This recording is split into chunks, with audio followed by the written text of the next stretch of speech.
നമോ നാരായണായ നമ. സ്വാമിയേ ശരണമയ്യപ്പ. നമസ്കാരം.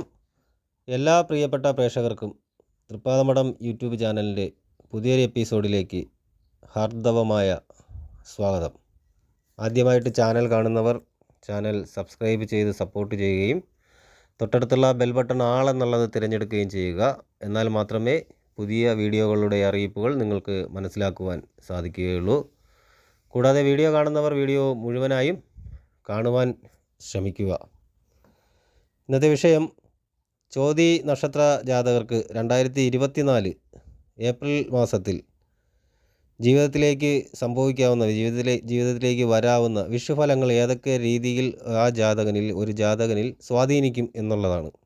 ഏത് രീതിയിലാണ് ഫലങ്ങൾ എന്നുള്ളതാണ് ഇന്നത്തെ വീഡിയോയിൽ പ്രധാനമായിട്ടും പറയുന്നത്.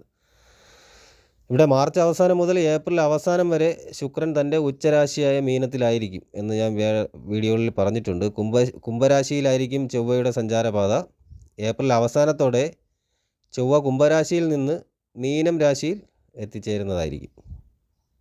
ഇവിടെ ഏപ്രിൽ മാസത്തിൻ്റെ തുടക്കത്തിൽ, അതായത് ഏകദേശം ഒരു ഏപ്രിൽ 1-2 തീയതികളിൽ ചന്ദ്രൻ മൂലം നക്ഷത്രത്തിൽ തന്നെ ആയിരിക്കും. ഏപ്രിൽ അവസാനത്തിൻ്റെ വാരത്തോടെ രാശിചക്ര ഭ്രമണം ഒരു തവണ പൂർത്തിയാക്കി ഉത്രാടം നക്ഷത്രത്തിൽ എത്തിച്ചേരുന്നതായിരിക്കും ചന്ദ്രൻ. ഏപ്രിൽ 1 കൃഷ്ണപക്ഷവും മാസാവസാനം കൃഷ്ണപക്ഷ ഷഷ്ഠി തിഥിയും ഒക്കെയാണ്. ഏപ്രിൽ 8 അമാവാസിയും 23 പൗർണമിയും വെളുത്തവാവും കറുത്തവാവുമാണ് സംഭവിക്കുന്ന ഒരു സമയം കൂടിയായിരിക്കും ഇത്. അപ്പോൾ ചോതി നക്ഷത്രത്തിൻ്റെ വിഷുഫലസ്ഥിതി എന്താണെന്നുള്ളത് നോക്കാം നമുക്ക്. വാടക വീട് ഒഴിഞ്ഞ് പുതിയ വീട്ടിലേക്ക് മാറി താമസിക്കുവാനുള്ള ഒരു സാഹചര്യം ഉണ്ടാവും. ഇത്രയും നാൾ കഷ്ടതയിലായിരുന്ന അല്ലെങ്കിൽ ഒരു ദുർഘടം പിടിച്ച ഒരു ജീവിതം മാറി സ്വന്തമായിട്ടൊരു വീട് എന്നുള്ളൊരു യാഥാർത്ഥ്യത്തിലേക്ക് മാറുവാൻ സാധിക്കും എന്നുള്ളതാണ് ഈ സമയം. സ്വത്തുക്കൾ സംബന്ധിച്ച് സഹോദരങ്ങളുമായിട്ടുള്ള തർക്കങ്ങളൊക്കെ ഉണ്ടാവും. സ്വത്തുപരമായുള്ള തർക്കം, അതും കുടുംബാംഗങ്ങൾ തമ്മിലായിരിക്കും തർക്കങ്ങൾ കൂടുതലും ഉണ്ടാവുക. ആഡംബരത്തിനായിട്ട് ഒരുപാട് പരിശ്രമങ്ങൾ ചെയ്യും, ആഡംബര കാര്യങ്ങൾക്ക് വേണ്ടിയിട്ട് മാത്രം. തൊഴിൽ മേഖലകളിൽ കുറച്ചൊക്കെ സമാധാനം ഉണ്ടാകുന്നതാണ്.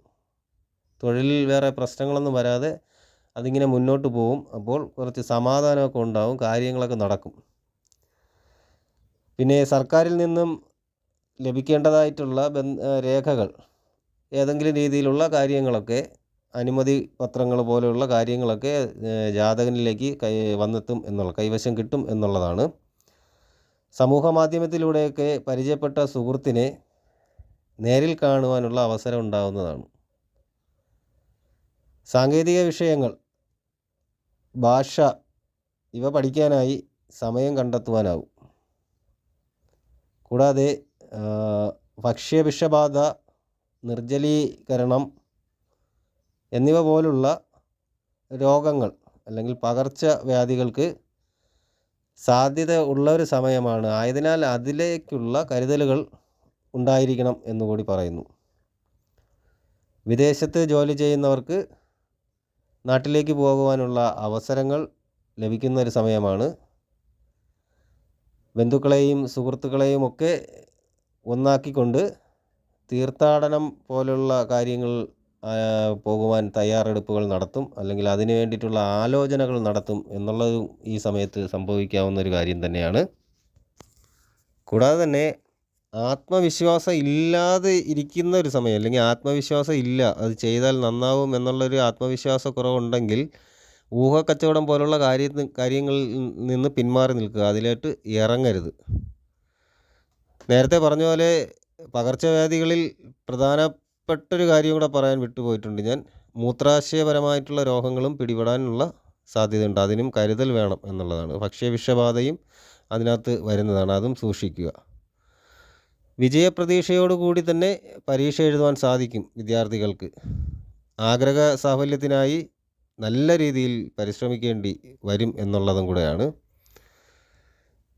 പിന്നല്ലാതെ ജോലിക്കോ അല്ലെങ്കിൽ ഉപരിപഠനത്തിനോ നിൽക്കുന്നവർക്ക് വിദേശത്തോ സ്വദേശത്തായിരുന്നാലും വീട് വിട്ട് മാറി നിൽക്കുന്നവർക്ക് അവധി ലഭിക്കുന്നതിനാൽ ജന്മനാട്ടിലോട്ടല്ല അല്ലെങ്കിൽ ജന്മസ്ഥലത്തേക്ക് പോകുവാനുള്ള സാഹചര്യം ഉണ്ടാകും എന്നുള്ളത് കൂടി ഓർമ്മിപ്പിക്കുന്നു.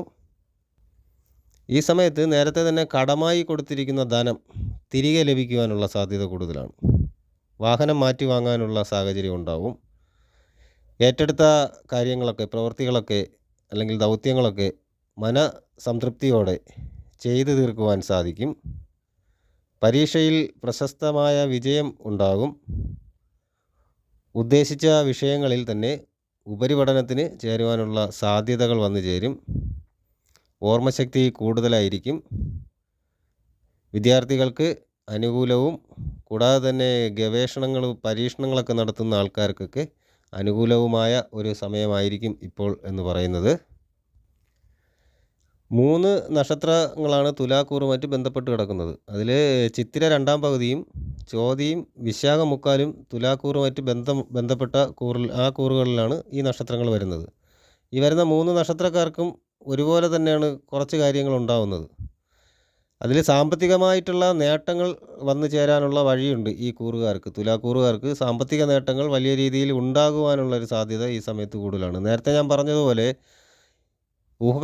ആത്മവിശ്വാസക്കുറവുണ്ടെങ്കിൽ ഊഹക്കച്ചവടത്തിന് ഇറങ്ങാതിരിക്കുന്നതാണ് നല്ലതെന്ന് ഞാൻ പറഞ്ഞിരുന്നു നേരത്തെ. പക്ഷേ ഊഹക്കച്ചവടത്തിൽ നിന്ന് നേട്ടങ്ങൾ ഉണ്ടാകാനുള്ള സാധ്യത വളരെ കൂടുതലാണ്. അതിന് വേണ്ടിയിട്ട് എന്താ ചെയ്യേണ്ടത്? ആത്മധൈര്യവും ആത്മവിശ്വാസവും ചെയ്താൽ നന്നാവും എന്നുള്ള രീതിയിലുള്ള ദൃഢനിശ്ചയങ്ങളോടുകൂടി ഓരോ കാര്യത്തിനും ഇറങ്ങിത്തിരിക്കുക. ആ രീതിയിൽ ചെയ്യുമ്പോൾ അതുവഴി നേട്ടങ്ങൾ വന്നു ചേരും. കാര്യം ശുക്രൻ്റെ നേട്ടം മികച്ചതായിരിക്കും. അതുകൊണ്ടാണ് ആ രീതിയിൽ സംഭവിക്കുന്നത്. ശുക്രൻ ചെയ്യുന്ന കാര്യങ്ങളിൽ നേട്ടങ്ങൾ മികച്ച രീതിയിൽ തന്നെ ജാതകനിൽ വന്ന് പ്രതിഫലിക്കും എന്നുള്ളതാണ്. പരീക്ഷകളിലൊക്കെ മികച്ച പ്രകടനം വയ്ക്കുന്നതിനൊക്കെ സാധ്യതയുണ്ട്. വിദ്യാർത്ഥികൾക്കൊക്കെ ഈ രീതിയിൽ നല്ല രീതിയിലുള്ള പ്രകടനം കാഴ്ചവയ്ക്കുവാനും വിജയിക്കുവാനും സാധിക്കും. ഉപരിപഠനത്തിന് വിദ്യാർത്ഥികൾക്ക് വളരെയേറെ സാധ്യതയുള്ളൊരു സമയമാണ്.